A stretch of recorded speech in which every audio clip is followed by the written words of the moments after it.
భద్రతా కారణాల దృష్ట్యా లింగంపల్లిలోని బీహెచ్ఈఎల్ గేట్లు మూసివేశారు అధికారులు. మెయిన్ చెక్పోస్ట్ గేట్ ఉదయం 11:30 తెరిచి 5 గంటలకు మూసివేస్తున్నారు. సెక్యూరిటీ రీజన్స్ కారణంగా శ్రీనివాస థియేటర్ వైపు గేట్లు పూర్తిగా మూసివేశారు. ఎంసీఏ సొసైటీ రోడ్ గేట్ పూర్తిగా క్లోజ్ చేశారు. ఇదే విషయానికి సంబంధించి మరింత సమాచారం అజయ్ అందిస్తారు. పాకిస్తాన్ కవ్వింపు చర్యలకు పాల్పడుతున్న విషయం తెలిసిందే. దాడులు చేస్తున్న సిట్యువేషన్, పాకిస్తాన్ దాడులకి భారత వాయుసేన కూడా ప్రతిదాడులు చేస్తున్న పరిస్థితి. సో ఈ నేపథ్యంలో భారత ప్రభుత్వం కూడా ఒక నిర్ణయం తీసుకుంది. భారతదేశంలో ఉన్నటువంటి అన్ని రాష్ట్రాలు, ముఖ్య పట్టణాలతో పాటు మేజర్ ఎస్టాబ్లిష్మెంట్స్ ఏవైతే ఉంటాయో కట్టుదిట్టమైన భద్రత ఏర్పాటు చేయాలి, టైట్ సెక్యూరిటీ ఏర్పాటు చేయాలని నిర్ణయం తీసుకున్న క్రమంలో హైదరాబాద్ లింగంపల్లిలో ఉన్నటువంటి బీహెచ్ఈఎల్ సంస్థకు సంబంధించి కూడా కట్టుదిట్టమైన రిస్ట్రిక్షన్స్ ఏర్పాటు చేశారు.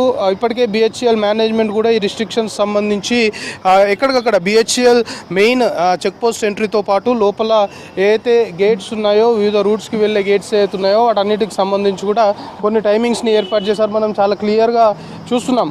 ఇది మెయిన్ గేట్ చెక్ పోస్ట్ సంబంధించి బీహెచ్ఈఎల్ ఎంట్రన్స్ సంబంధించిన గేట్లో రిస్ట్రిక్టెడ్ ఎంట్రీ అంటూ ఫ్లెక్సీ ఏర్పాటు చేశారు. సెక్యూరిటీ రీజన్స్ కారణంగా ఒకవైపు దేశ సరిహద్దుల్లో పాకిస్తాన్, భారత్ మధ్య ఒక భీకర పోరు జరుగుతుంది, భయానకమైన పరిస్థితులు నెలకొన్నాయి కాబట్టి వాటి ప్రభావాలు ఉండే అవకాశం ఉంది. ముఖ్యంగా ఇలాంటి పెద్ద పెద్ద ఎస్టాబ్లిష్మెంట్స్ పైన ఖచ్చితంగా టార్గెట్ చేసే అవకాశం ఉంది కాబట్టి అందులోనూ ఇక్కడ మొత్తం సిఐఎస్ఎఫ్ సంబంధించి సెంట్రల్ ఇండస్ట్రియల్ సెక్యూరిటీ ఫోర్స్ ఆధీనంలోనే ఇవన్నీ కూడా ఉంటాయి కాబట్టి ఇప్పటికే సిఐఎస్ఎఫ్కి కూడా కొన్ని ఆదేశాలు జారీ చేసిన క్రమంలో ప్రస్తుతం బీహెచ్ఈఎల్ సంబంధించి ఇటు మెయిన్ గేట్ ప్రస్తుతం మనం ఇది ఏదైతే చూస్తున్నామో ఈ గేట్ ఉదయం 5:30 గంటల నుండి ఉదయం 8:30 వరకు ఓపెన్ ఉంటుంది.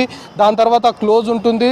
ఎట్ ద సేమ్ టైం మధ్యాహ్నం 2:30 నుండి సాయంత్రం 5:30 వరకు ఓపెన్ ఉంటుంది. దాని తర్వాత క్లోజ్ ఉంటుంది. అయితే ఏ గేట్ అయినా కూడా క్లోజ్ ఉన్న టైంలో కూడా ఇటు అంబులెన్స్ కావచ్చు, ఫైర్ సర్వీసెస్ అంటే ఎమర్జెన్సీ సర్వీసెస్కి మాత్రము అనుమతిస్తాము అంటూ కూడా బీహెచ్ఈఎల్ సంబంధించిన మేనేజ్మెంట్ ఒక నిర్ణయం తీసుకుంది.